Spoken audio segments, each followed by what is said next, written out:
Hilai mi kan thoki nak kan tuan bia le kan nun phung le sem nak ka bentuk kan chim nak a hen je bentuk cha uk da kan ni chan na ti sia chon kazon history of the American Baptist Mission ti mi volume 1 da 2 ti na he kan rak rel lang mang mi cha uk pakhat ase chon akan hi na ka zai da si ti sia chon pu ngun tau ne atrial mi lai mi phun thoki nak le khotlak nak ti mi kazon hen ukhat the kan ni chan mi cha uk kan pan ngai mi se phone chon apathum naka pu chon kyo na atrial mi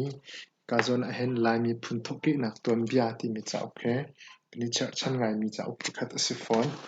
chon kazon hen lai nun phung ti mi Steven ni kyo na atrial mi he zong he kan ni chan mi cha uk ase chon pu chi byak no na atrial mi lai pu pa phim thiam nak ti mi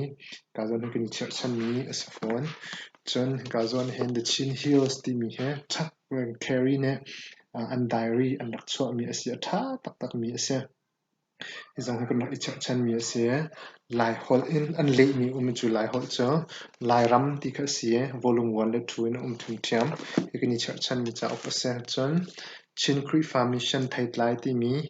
kazon hen atrial tu cho slai khin mong ting ase kan ni chan mi cha uk ase phone chon he kazon hen lai tuan bia ti mi kazon hen hi cha uk zong he kan ni chan mi cha uk ase ve kazon he David Van Vick atrial mi cha uk pakhat cha uk tha tak tak kha ase chon kazon hen pu nau mang ne atrial mi lai ram ira ring ti mi cha uk zong kan ni chan mi ase chon pastor hun pang ne atrial mi lai mi phun thoki na kha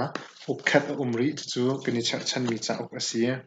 ni chu vial te kan rel mi kha sharing kan ni to lang mang mi ase ti kha kazon hen un thai tar tak ko ban du mi